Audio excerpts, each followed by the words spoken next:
All right, everybody, welcome back to Unscripted from my studios in Columbus, Ohio. Very interesting.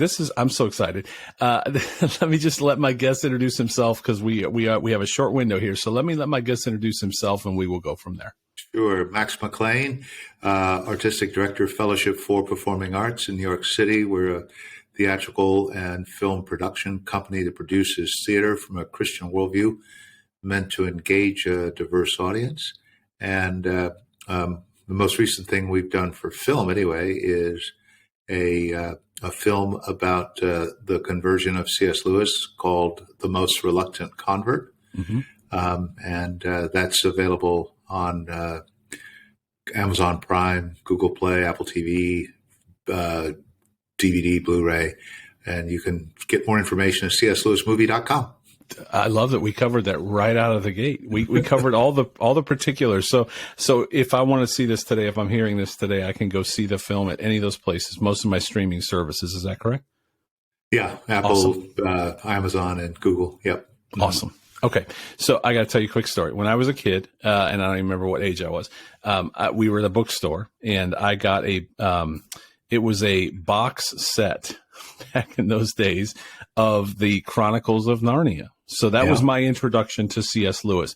So I want to tell you that really quick. I didn't read all of them. I read like the first two. And, obviously The Lion, the Witch, and the Wardrobe was captivating. And then I think there was Prince Caspian and some other ones. I didn't make it all the way through the box set, but I did love those. The other thing I would say is I guarantee you that this Sunday, there's not going to be a sermon somewhere in the United States where someone does not mention or reference C.S. Lewis. So those two things, that very man has had a massive influence. And I think that's a big part of our interview today. Why don't you let's start with The Reluctant Convert, because it sounds like you've really studied this man and particularly his transformation. I'll let you tell it. You probably tell it much better than I do. Yeah, well, it's I really have. I mean, one of the things about doing theater or film is if you're going to translate something from the page to the stage or page to screen, you really have to know it. You have to make selections and get to the essence of it and make sure that it pops for the screen. My introduction to Lewis, I'm an adult convert to Christianity, came to faith in my mid-20s. Okay. And right after I converted to Christ, I was hungry. I really was. And so somebody gave me Screwtape letters. Right. And man, the very first scene, if you remember the Screwtape letters, he talks about Screwtape is looking at his laurels of some of his past conquests. And he talks about this man in the British Museum who was studying some piece of writing that Screwtape was really freaked out about. Said, he saw 20 years' work just down the drain. Mm-hmm. And so he had to act quickly. And in order for him to get the man's attention, he said to him, "Isn't it just about time for lunch?" And the man looked up, and then, the enemy, this is Screwtape's enemy, said, "This is more important than lunch."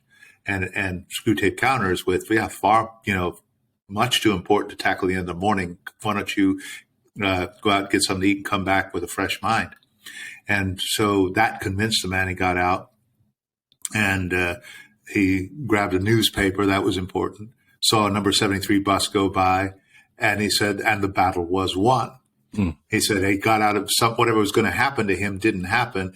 And then the counting point was, that man is now safely in our Father's house, meaning the devil. Right. And he concludes that particular scene by saying, it's funny how these humans picture us as putting things into their minds. Our best work is done by keeping things out. Mm-hmm. Right. And I was sold on Lewis then, because he made spiritual warfare so clear to me in a way that I knew was true for the first time, because I'd been so deceived for so long.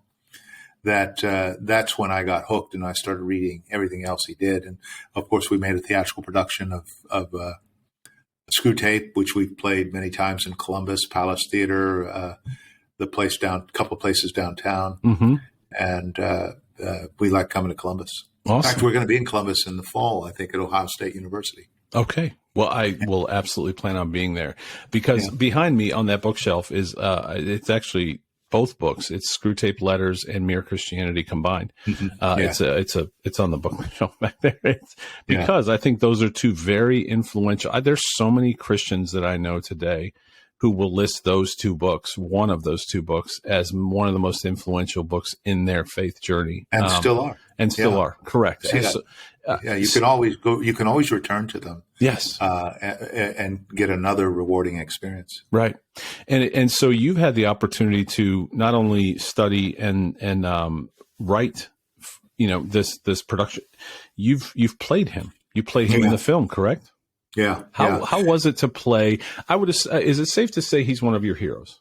Yeah, he's been a spiritual guide for a long time. Yeah. I love being that smart for 90 minutes. Love that. First the film began as a stage play, right? And a one-person stage play that was very successful. Ran in New York for 15 weeks, toured countless colleges and universities around the country. It's played Columbus as well, and so when the pandemic hit in March of 20. Remember 15 days to flatten the curve. And I thought, well, what am I going to do for the next 2 weeks? Here we are, right? And then, 2 years later. So when it became clear that the pandemic was going to be long, we made a decision. We had already been talking about it, but we were thinking about it as a 2 or 3 year down the road project to make a movie of The Most Reluctant Convert. I had a friend of mine, Norman Stone, who's a British director, very well known, did Shadowlands, Planet Narnia. Anyway, he really liked the script and wanted to do it. And so sometime in July of 20, he said, let's, if we can act now, the British government's opening up. And if we act quickly, I can get a really good crew, really good cast. And because nobody's worked since March. Mm. So that's what happened. And then, we got the green light, got the funds to put the film in the can, flew to London, quarantined, started shooting in mid-September, finished mid-October. And that was in October 20. Then November 21, we released it. And it was the number 2 film in America. Wow. When it opened. It was, I think Dune was number 1, Bond was 3. And the reason Dune was number 1 and we were number 2 is because they were in 3,000 theaters. We were only in 450 theaters. Wow. But our per screen average was so high that it put us over. But anyway, that was the film. And it's gotten, a lot of people have really found it to be very provocative in terms of understanding their own faith journeys. Mm-hmm. And I'm really glad we made it. I love it because I think, like I said, for those of us in faith or at some point in your faith, you're going to be introduced to C.S. Lewis. It's like it's not the same as the Bible. Obviously, that's the truth and that's the word. But I think at some point, I don't know how you go through a faith journey and not at least at some point hear C.S. Lewis, and not just because The Lion, Witch, and the Wardrobe.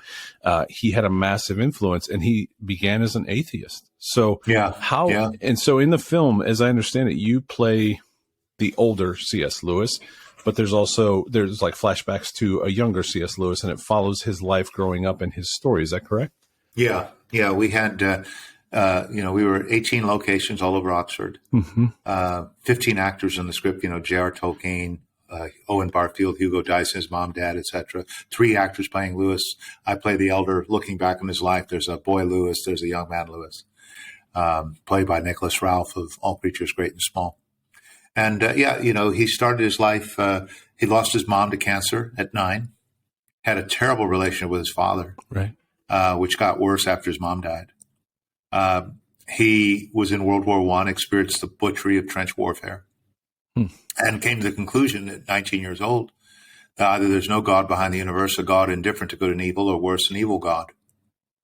And when he came back to Oxford, someone asked him, were you much frightened in France? He said, all the time, but I never sank so low as to pray. Right. So this is what we're dealing with here. Yeah. Somebody that really was not was pretty was really hard soil, Mm-hmm.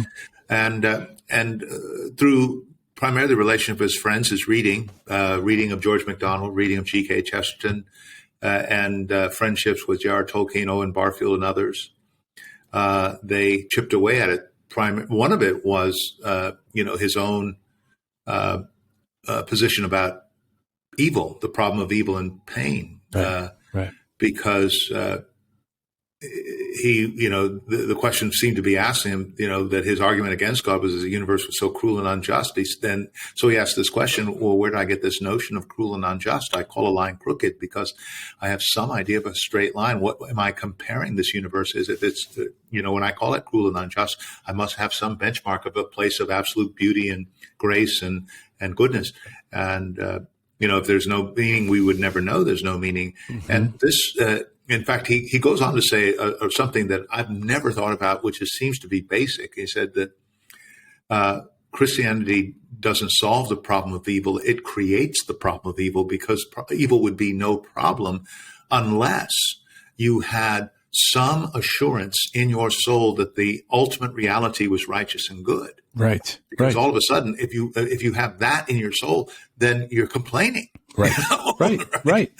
Right. And so that was kind of the first stepping stone for him to come to terms with his own atheism. And then, of course, he met the God of the Bible. Right. He said his first conversion was to theism, not to Christianity. In many ways, we think of a theistic conversion as kind of soapy and soft, but in his case, it was more like, he calls it, my religion was like that of the Jews. Mm-hmm. It was like Moses in the burning bush. Right. I am that I am. Yeah. But his big problem was he couldn't understand the significance of Jesus, and it was Tolkien's help that had him come to terms with that. And so many people are familiar. So if you're not familiar with C.S. Lewis, if you're not familiar with Jesus, if you're not familiar with faith, I think a lot of people, a whole nother category, are very familiar with J.R. Tolkien because of movies and books and those things. So J.R. Tolkien had a very important influence on his life. Is that correct? He did. Yeah. I mean, each to the other. Right. Tolkien has said that I never would have completed, let alone published, Lord of the Rings without the influence of Jack Lewis. And then, of course, Tolkien's influence on Lewis's conversion was significant because, as I mentioned earlier, Lewis said to him, I've come to believe in God, but not Christianity. I simply can't understand how the life and death of someone else, whoever he was 2,000 years ago, could help us here and now. The God to who I surrendered was not human. Right. I had no idea of the incarnation. That just made no sense to me. And so where Tolkien was of help to him was they both loved mythology. Mm-hmm. They understood myths, pagan myths, and how widespread they were, how universal they were. And so what Tolkien said was, scattered among all the religions, there's this vague notion of a God who's killed, broken, come to life again. Which is really significant in especially the agricultural cults. Right. And you talk about Balder, Osiris, Dionysius, Adonis, all the myths. And then what Tolkien made clear to Lewis was that then among these Jews, the thing really happened. The myth became fact. Mm-hmm. There came a man who claimed to be the son of the giver of the moral law. The Ten Commandments, the son of the giver of the Ten Commandments, right. And the awful presence atop Sinai. Mm-hmm. This is what Moses was confronted. And if you can imagine a first century Jew hearing that, it's like, we take this too lightly, right. Right. That Jesus claimed to be God. Like, okay, so who cares? Right. That's the alternative is pretty radical. But if you can imagine getting in the eyes of a first century Jew, the claim is so shocking, we just take it way too lightly. Mm-hmm. Either this man was a raving lunatic, and that was a theory, right? Or he was and is precisely what he said. And if you accept that he's not a lunatic, then all else becomes credible, that this man was and is the Son of God, and that his death affects real change in our relation to this righteous the giver of the moral law, an awful Lord, the presence on Mount Sinai. Right. And that was enough for Lewis. Wow. How impactful so you said you became a Christian adult, and I know our time's run short. The film, we've already run through that. I want to run through it one more time before we get off. But how impactful was this? You said you became a Christian later in life. How impactful was studying him, reading him, portraying him? How impactful has that been on your faith? Oh, it's huge. It's huge. I mean, first of all, I have so much respect for him, right? You know, he was truly one of the greatest minds, literary minds, and in certainly the 20th century, if not more. And I think one of the greatest writers of all time. He read everything from the Greeks to the moderns. He had a steel trap mind that, and this is the difference between him and me, because I can read stuff and goes in one ear and out the other. Right. He remembered everything he read, you know, clearly. It was almost photographic. And he had this magnificent ability to turn it all into magnificent prose and speech. Right. Right. All under the headship of Jesus Christ. And that was so compelling. And, you know, and I think one of his benefits is that he was literary. He wasn't necessarily theological. You know, in fact, people complained that he wasn't trained theologically. Well, he knew Greek, he knew Latin, he read it all in the original languages. So if he was an amateur theologian, he was of the highest order amateur. But he also was able to combine it with his literary knowledge, which most theologians don't have. So there's blind spots that they have that he doesn't have. He may have his own blind spots, but they're already covered. The kind of things that Lewis offers, very few other people cover. And so that's really helpful for people like me, you know, that are kind of literary, artistic. You know, things don't come to us very quickly, or you know, and we like the pictures, as it were, and he was able to draw magnificent pictures. And I would say that, I think that's why The Lion, the Witch, and the Wardrobe was so impactful, because that story story is impactful, and his ability to create this understanding for the rest of us, so to speak, anyway, that we could probably spend a whole episode on that. I know your time is short. What are the links again? I know you covered them right there. At the beginning. No, I'm glad to offer them again. Please do. Yeah. I mean, all of them. You can go to cslewismovie.com and it's available there. But it's you know, Amazon Prime, Google Play, Apple TV, you know, DVD, Blu-ray, all available now. It's and please tell your friends. I think it's worth watching. Most people watch it more than once. It's Lewis, so it's not easy, but it's certainly worthwhile. I've seen the beginning. In all fairness, I've seen the beginning. I haven't had seen the finish yet, but I like the throwback. I just like the behind the scenes of a man that was so influential and is influential to this day. So. What an honor to be with you today. Thank you so much. Thank you for bringing him to life for us, bringing him into this time in our lives when maybe it's most important. You know,